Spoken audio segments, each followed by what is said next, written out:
नमस्कार, माझे नाव भक्ती संदीप पिसाळ. आज मी जल प्रदूषण यासारख्या गंभीर समस्येवर तुमच्याशी चर्चा करणार आहे.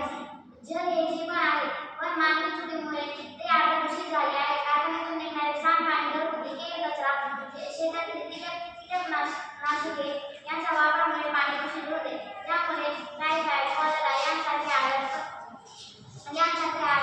पसरतात. त्या आजारामुळे आपल्याला धोका असतो आणि जल प्रदूषणामुळे जलचरांनाही धोका असतो.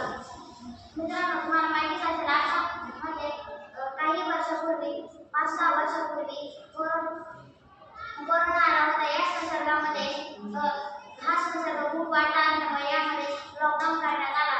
एका महिन्यातच बातमी कळली की गंगा गोदावरीने प्रदूषणाचा श्वास घेतला.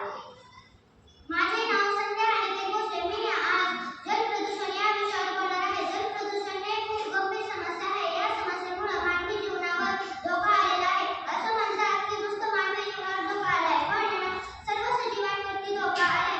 जे जीव पाण्यामध्ये राहतात त्यांनाही त्या पाण्याचा धोका होतो. कारखान्यामधील रासायनिक सांडपाणी ते नदीमध्ये टाकतात, नदी तलावामध्ये टाकतात.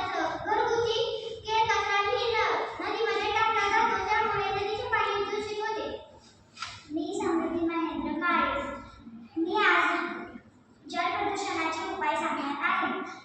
आपण कचरा नदीत टाकतो, कारखान्यामधील सांडपाणी लोक तसेच पाण्यामध्ये टाकून देतात. कारखान्यातील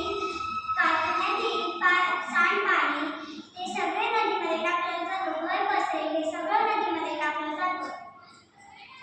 नमस्कार, मी आदिती गणेश अकोलकर. मी आज जल प्रदूषणाचे उपाय या विषयावर बोलणार आहे.